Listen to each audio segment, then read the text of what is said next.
Esa es la enzima que va a ir pegando esos dos carbonos, esos dos carbonos, esos dos carbonos, y va a ir elongando, va a ir haciendo grande. Espabilémonos. Va a ir haciendo grande el ácido graso. ¿Ok? Entonces, eso es muy importante. Como ya les mencioné, esto consume energía metabólica. Entonces, usted nunca va a sintetizar ácidos grasos si no tiene energía. Por eso, cuando ustedes hacen actividad física, la síntesis de ácidos grasos se disminuye. Porque la energía metabólica, en vez de usarse para sintetizar ácidos grasos, se utiliza para el movimiento. Se utiliza para la contracción muscular. ¿Ok? Lo mismo pasa durante el sueño. El sueño es un estado muy importante, porque durante el sueño uno en teoría no come. Y entonces durante el sueño nosotros perdemos peso, ¿verdad? Durante el sueño, por el efecto del glucagón y de la epinefrina, nosotros perdemos peso, porque ocurren una serie de procesos catabólicos durante el sueño. Por eso dormir mal se asocia a obesidad también, ¿verdad? Cuando las personas duermen mal, tienden a aumentar de peso, porque todos los fenómenos catabólicos que ocurren durante el sueño no se dan, y más bien ocurren los procesos anabólicos. Recuerden que en bioquímica la cosa es como un equilibrio. Si usted hace menos anabolismo, hace más catabolismo. Si usted hace catabolismo, hace menos anabolismo. Si usted hace anabolismo, hace menos catabolismo, ¿verdad? ¿Me explico? Es decir, cuando usted cataboliza, no solamente cataboliza, sino que hace menos anabolismo. Cuando usted anaboliza, no solamente anaboliza, sino que hace menos catabolismo. Es un equilibrio. Entonces, si los fenómenos son anabólicos, los catabólicos bajan. Si el fenómeno es catabólico, el anabólico baja. ¿Okay? Bien, entonces aquí tenemos lo que les dije antes. La enzima ácido graso sintasa toma las moléculas de malonil-CoA y les va quitando dos carbonos que va añadiendo a la estructura de los ácidos grasos. Cada vez que se adicionan dos carbonos más a la estructura del ácido graso, ocurren 4 reacciones diferentes, que son condensación, reducción, deshidratación y reducción. Y así, después de 4 reacciones, se pegan 2 carbonos más, y de 4 reacciones se pegan 2 carbonos más, de 4 reacciones, 2 carbonos más, hasta finalmente llegar a completar 16 carbonos. Como les dije, uno de los ingredientes para llevar a cabo la síntesis de ácidos grasos era el NADPH. Yo les dije a ustedes que el NADPH se obtiene de las vías pentosas, pero también les mencioné, ¿se acuerdan en aquella imagen grande? Que había una enzima llamada enzima málica que también producía algo de NADPH. Sin embargo, la principal fuente es la vía de las pentosas. Si ustedes me preguntan, ¿en dónde se ocupa el NADPH? Se ocupa en las reacciones de reducción. Recuerden que el NADPH es una molécula reductora y por lo tanto ocupamos un NADPH aquí y un NADPH acá. Y entonces ya entendemos por qué se ocupa el NADPH para sintetizar ácidos grasos. Porque en las reacciones de reducción se ocupa un NADPH. ¿Que de dónde se obtiene? De la vía de las pentosas y de la enzima málica. ¿Ok? ¿Estamos? Bien, como les dije antes, la enzima más importante y que es pregunta de examen de este proceso se llama la acetil-CoA carboxilasa. Esta enzima es una enzima muy rara porque requiere ATP y ocupa biotina y ocupa bicarbonato para poder llevar a cabo su reacción para convertir la molécula de acetil-CoA en malonil-CoA. Por eso algunas personas para subir de peso, porque hay gente que quiere subir de peso, toman biotina, porque como la biotina es un cofactor de esta enzima, creen que al consumir más biotina se aumenta la síntesis de ácidos grasos, cosa que no es cierta, porque para poder sintetizar un ácido graso usted no solamente ocupa biotina, ocupa acetil-CoA, ocupa NADPH, ocupa ATP, ocupa bicarbonato, no solamente la biotina. Por eso, pues no tiene sentido consumir biotina para aumentar de peso, no tiene tampoco una razón bioquímica de hacerlo. Esto era exactamente lo que yo les dibujé. En un ácido graso de 16 carbonos, el carbono 15 y el carbono 16 provienen de una molécula de acetil-CoA y los otros 14 carbonos, es decir, las otras 7 parejitas de carbonos provienen de moléculas de malonil-CoA. ¿Okay? Ahora, para ir terminando con esta parte, ¿cómo se regula? Muy fácil, se regula por producto. Si ustedes tienen mucho ácido palmítico, se inhibe la actividad de la acetil-CoA carboxilasa, es decir, se produce menos ácido palmítico. Si ustedes tienen mucho citrato, que es el precursor, pues estimula la síntesis de ácidos grasos. Y si están durante el ayuno o durante el ejercicio, se suprime la síntesis de ácidos grasos. ¿Okay? Entonces, aquí tenemos nuevamente el resumen de la síntesis de los ácidos grasos. Citrato formando acetil CoA formando malonil CoA formando ácido graso. ¿Está? La insulina, ojo, la insulina estimula la síntesis de acetil CoA y la insulina también estimula la síntesis de malonil CoA. Por lo tanto, la insulina es un estimulante de la síntesis de ácidos grasos. Eso ya lo había dicho. En cambio, el glucagón que se libera durante el ayuno y la epinefrina que se libera durante el ejercicio suprimen la síntesis de ácidos grasos. ¿Okay? Y también el exceso de ácido graso suprime la síntesis de ácidos grasos. Eso es una inhibición por producto, ¿verdad? Eso ya ustedes lo entienden. Cualquier vía metabólica que produce A se va a inhibir por A. Es decir, si la vía produce cierto producto, cual sea, y si hay mucho de ese producto, se inhibe la vía. Eso ustedes ya lo conocen. Entonces lo mismo pasa aquí. Si hay demasiados ácidos grasos sintetizados, pues ¿para qué voy a seguir sintetizando ácidos grasos? ¿Okay? Tiene que haber un efecto de retrocontrol negativo. Eso también debería pasar en un paciente obeso. Si usted es una persona obesa con una gran cantidad de ácidos grasos almacenados, usted no debería seguir produciendo ácidos grasos. Pero como les dije, la obesidad es una enfermedad. Y entonces estos mecanismos de retrocontrol negativo no se dan. ¿Okay? No ocurren. ¿Estamos? Bien. ¿Alguna duda, pregunta con la síntesis de los ácidos grasos? Entonces, vamos a ver. Si yo, por ejemplo, les doy a ustedes en el examen final es un examen de producción, es decir, es un examen de respuesta breve, de desarrollo, completar, casos clínicos, es un examen de producción, no es un examen de selección única. Entonces, si yo a ustedes les digo que me expliquen la bioquímica de la síntesis de un ácido graso de 20 carbonos, ¿qué me adivinan? Yo les digo a ustedes, explíquenme la bioquímica para sintetizar un ácido graso de 20 carbonos. Pero ustedes me tienen que explicar dónde ocurre. Yo les puedo poner, tiene que incluir dónde. ¿Dónde en la célula ocurre? ¿Qué parte de la célula ocurre? Citoplasma. Entonces uno pone aquí, en el citosol o en el citoplasma. ¿En qué órganos ocurre esto? En hígado, tejido adiposo, riñón, mama, gónadas. ¿Bien? ¿Bien? Ahora yo les digo sustratos. Es decir, ¿qué sustratos ocupo yo? Yo no puedo poner ahí ingredientes, ¿verdad? Ingredientes es una metáfora que yo uso. El nombre correcto es sustratos. Sustrato principal. Ocupamos acetil CoA, ¿verdad? Ocupamos ATP para la reacción de la acetilcoagulación y la pH. Yo les puedo poner a ustedes aquí orígenes de cada uno de ellos, ¿verdad? Entonces, la acetil CoA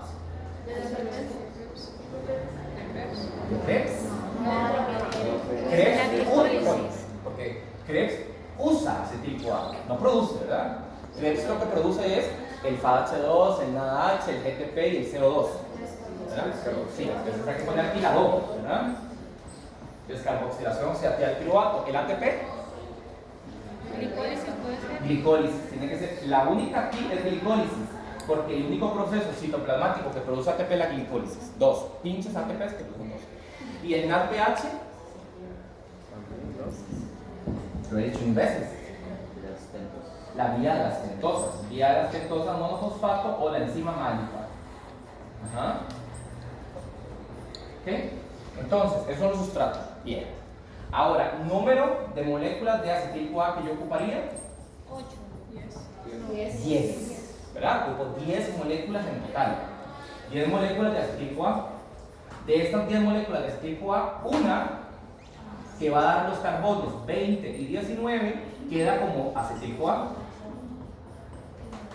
Y 9 se van a convertir a malonil CoA. Que van a dar los carbonos 18, 17, 16, 15, ¿verdad? Y para que esto ocurra, la enzima que ocupamos es la ACoA carboxilasa, ¿verdad?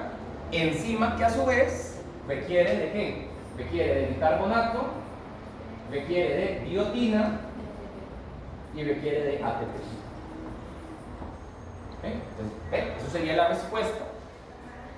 por ejemplo, a esto, explicar la bioquímica de un proceso. Ya que yo no estoy explicando, dibújeme el ácido graso, nada de eso. Estoy preguntando nada más eso, cómo se sintetiza un ácido graso. Porque el ácido graso sintasa no entraría ahí.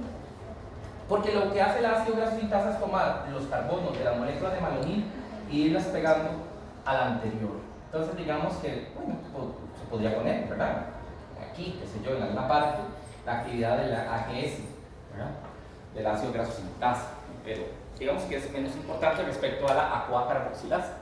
Vean que en la regulación yo no hablo de la ácido graso sintasa, les hablo de la acetil-CoA-carboxilasa. Bien, eso sería para un ácido graso 20, lo mismo podría ser para uno 22, de 18, de 14, de 16. Bien.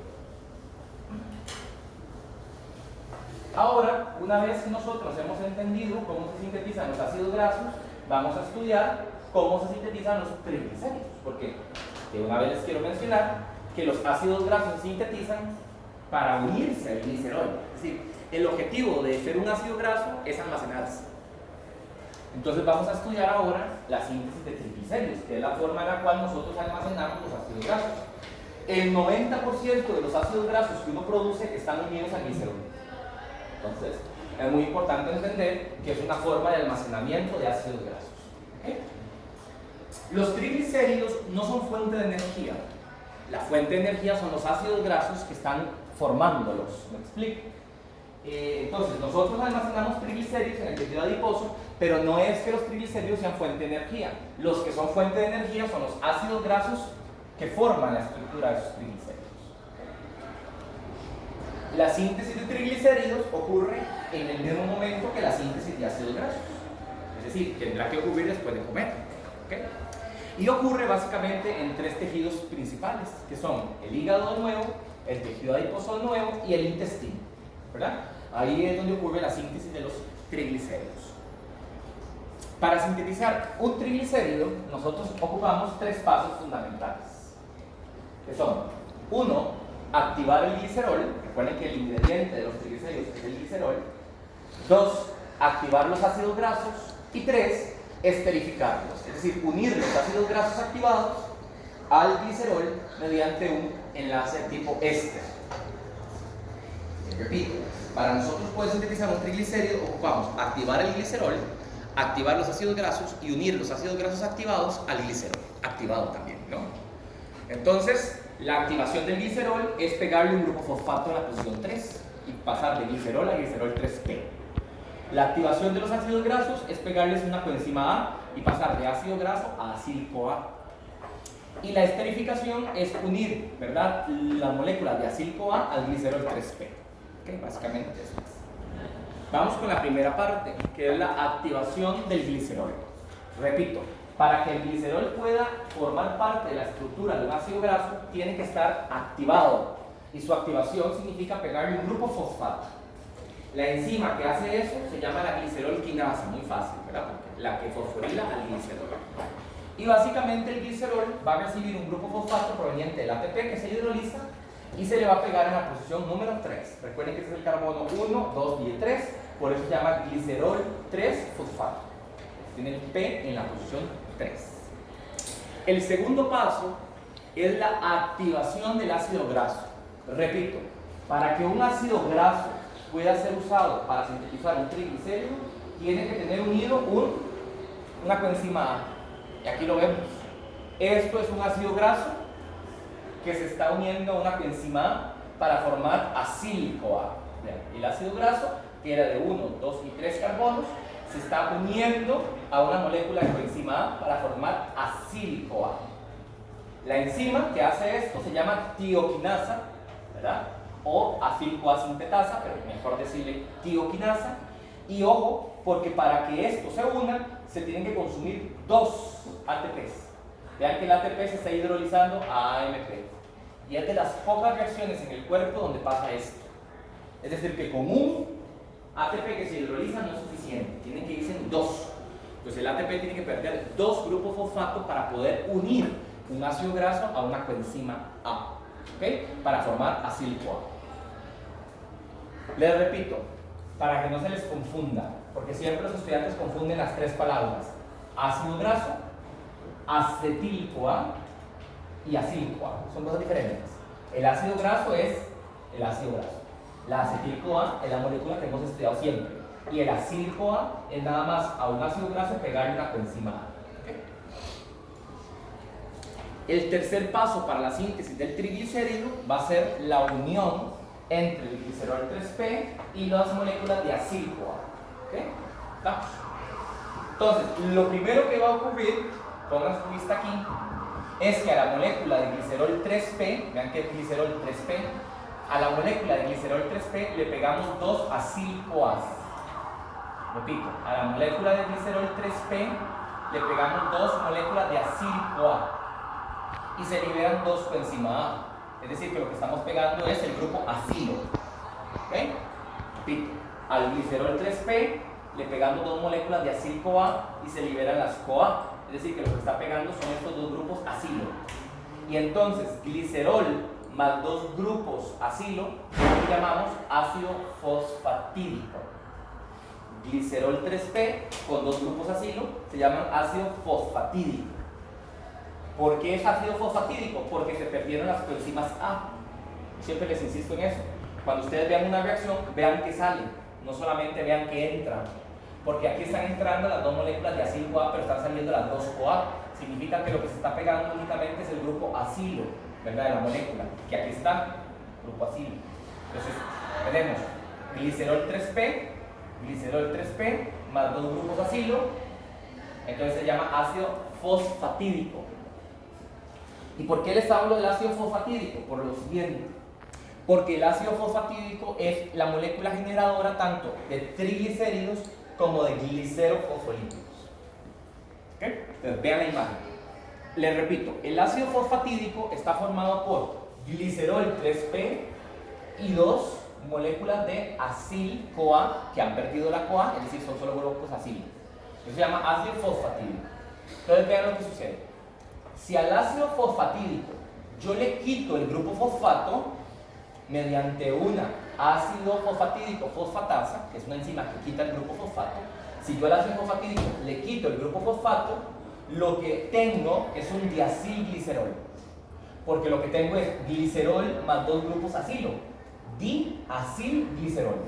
Di es de dos, acil, grupos acilo, glicerol de la molécula central, ¿no? Diacilglicerol, que si ustedes quieren ponerle el IUPAC es 1,2 diacilglicerol, 1 del carbono 1, 2 del carbono 2, 1,2 diacilglicerol. ¿Ven qué fácil? Si a la molécula del 1,2 diacilglicerol yo le pego otra molécula de acil, es decir, proveniente de otro acil-CoA, entonces lo que voy a tener es un triglicérido, porque en cada carbono tiene un grupo acilo, triglicérido, ¿verdad? Entonces 1, 2, 3. Obviamente en esta reacción donde entra el tercer acil-CoA tiene que perderse la CoA, porque si no el producto, esa molécula, en algún lado tendría que decir CoA. Como no dice, significa que se perdió. Por eso les repito, siempre en las reacciones vean lo que entra y vean lo que sale. Y así sería como sintetizamos nosotros un triglicérido. Teníamos un ácido fosfatídico al que le quitamos el grupo fosfato, le pegamos otra molécula de acil-CoA, se libera la CoA y tenemos un triglicérido.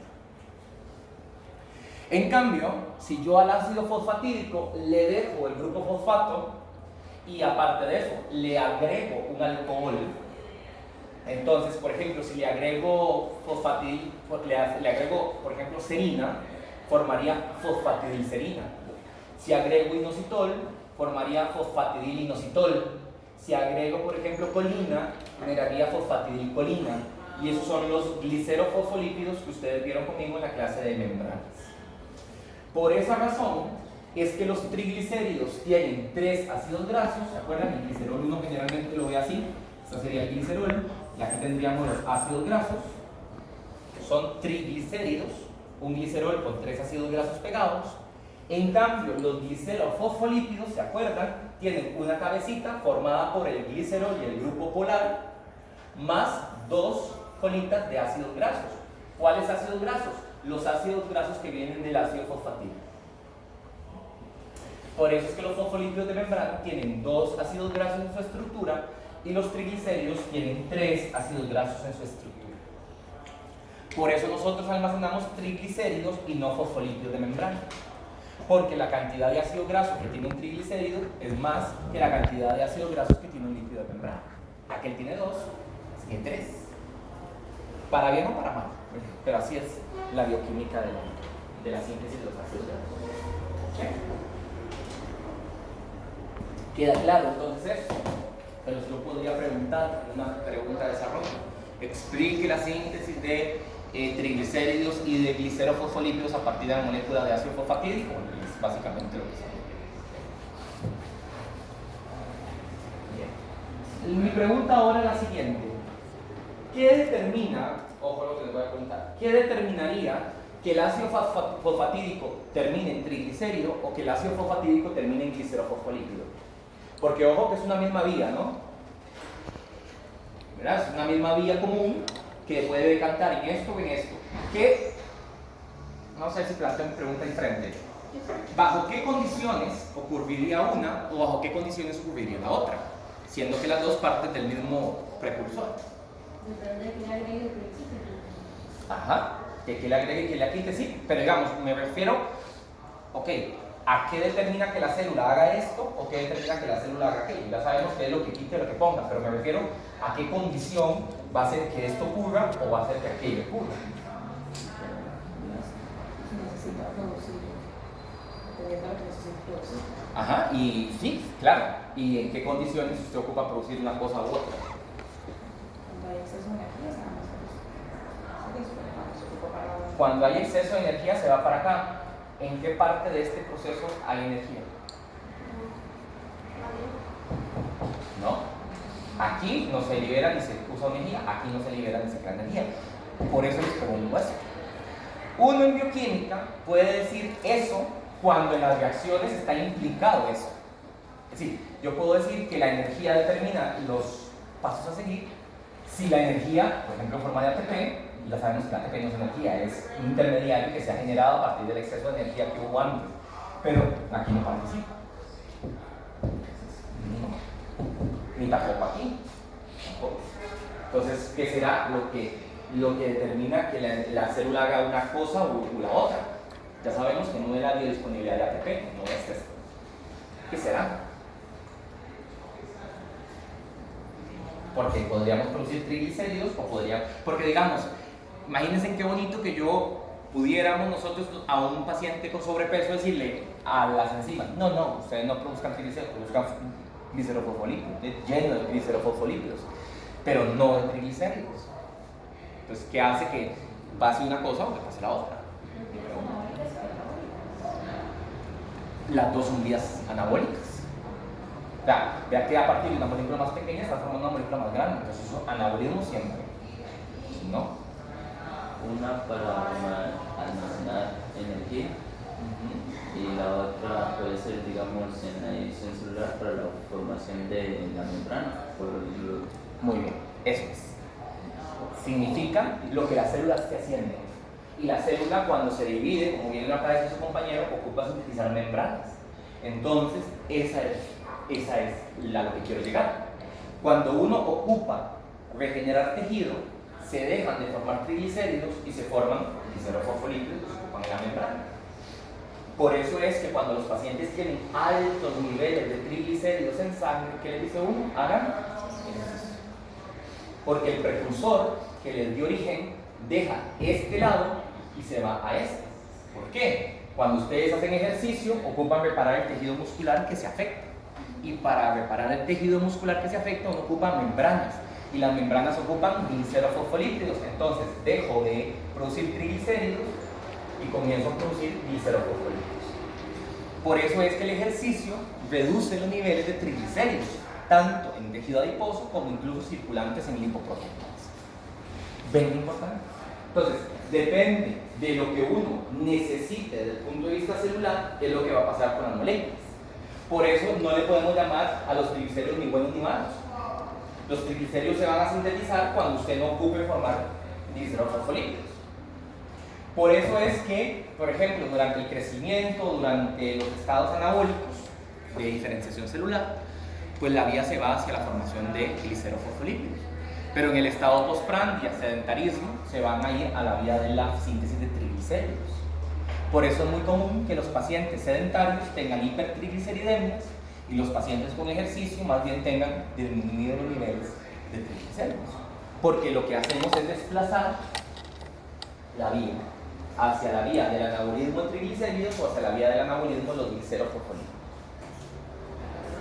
Pero no solamente piensen en el ejercicio, piensen por ejemplo en una respuesta inflamatoria.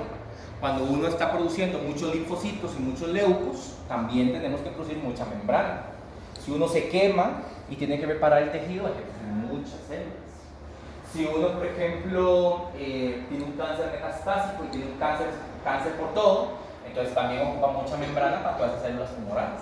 Entonces hay muchas razones por las cuales la vía se va hacia la síntesis de glicerofosfolípidos y no hacia la síntesis de triglicéridos. ¿Ok? ¿Estamos? Bien.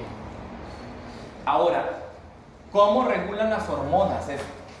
De nuevo, exactamente igual que los ácidos grasos. El ayuno, el glucagón y coepinefrina inhiben la síntesis de triglicéridos, por eso hacer ejercicio y ayunar ayuda a bajar de peso también.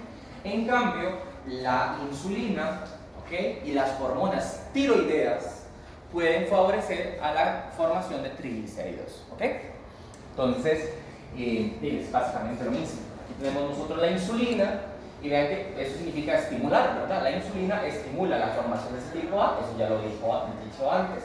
Y también la insulina estimula la conversión de acetil-CoA a ácidos grasos, eso también lo había dicho antes. De manera que la insulina ejerce un efecto estimulante sobre la síntesis de triglicéridos. Si yo les digo a ustedes qué estado, qué aspecto tiene un paciente diabético tipo 1 que no produce insulina, ¿cuál sería la respuesta? ¿Obeso o adelgazado? ¿Cuál sería la respuesta bioquímicamente hablando? Repito, en un paciente diabético tipo 1, ¿cuál sería el aspecto fenotípico? ¿Gordo, paciente con sobrepeso? ¿O sería más bien un paciente adelgazado, extremadamente con pérdida de masa muscular? ¿Cuál sería su estado? Delgado. Y eso es algo muy importante. Uno siempre piensa que los diabéticos tienen que tener sobrepeso, pero los diabéticos tipo 1 más bien se van a manifestar clínicamente por adelgazamiento extremo. Porque como no tienen insulina, no tienen el estímulo de la síntesis de ácidos grasos, entonces tienen más bien un estado catabólico, a punta de glucagón. Recuerden que los diabéticos tienen poca insulina y mucho glucagón. Y el glucagón más bien es un efecto inhibitorio sobre la síntesis de ácidos grasos y de triglicéridos. Por eso es que los diabéticos tipo 1 ustedes los van a ver siempre adelgazados. ¿Sí? Pérdida de masa muscular, pérdida de tejido adiposo, muy adelgazados, ¿verdad? Y es producto de que no producen insulina. En cambio, los diabéticos tipo 2 más bien tienen lo opuesto, más bien tienden a tener sobrepeso u obesidad. ¿Por qué? Porque la causa bioquímica de los dos trastornos es diferente.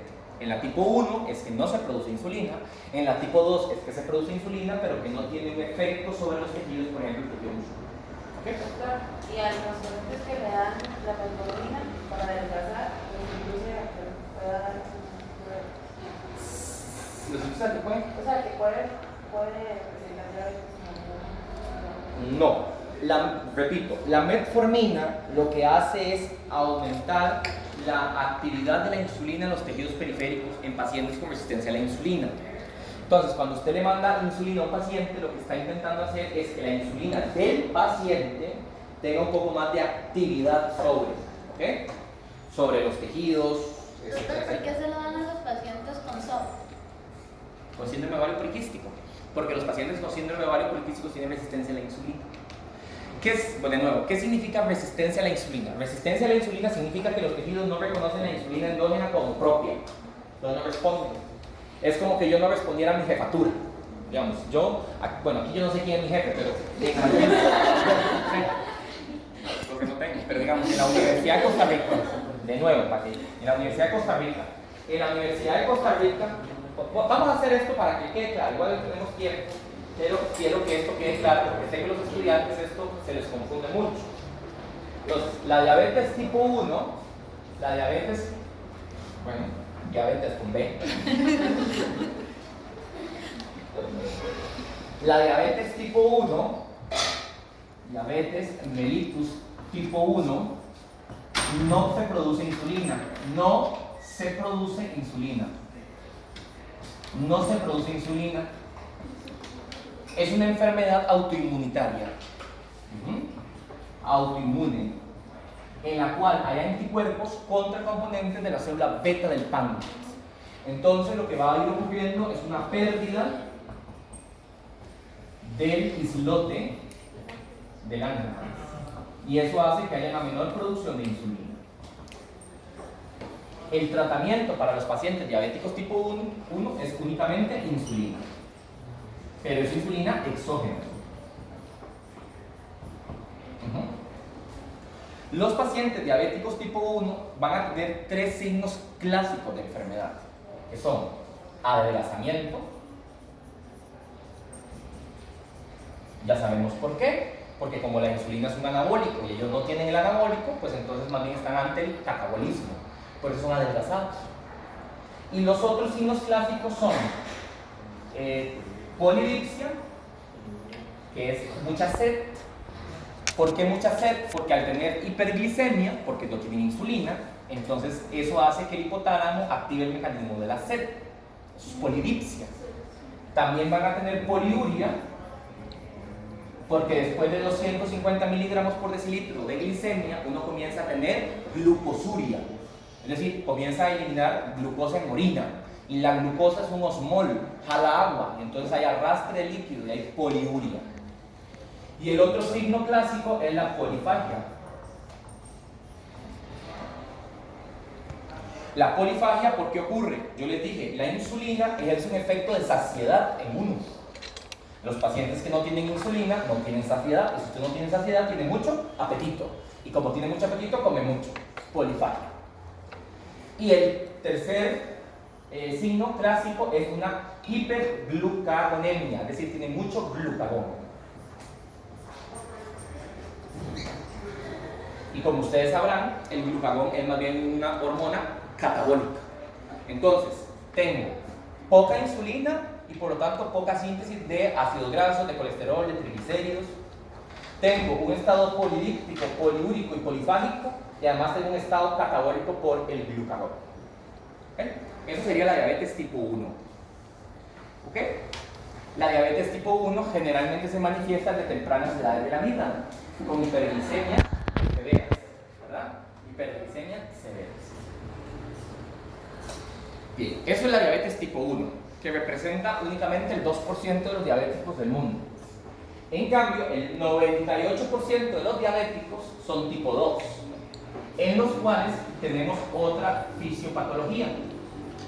Aquí es cierto que tampoco se produce insulina en cantidades suficientes, pero el problema aquí está en la no respuesta a la insulina. ¿Qué significa?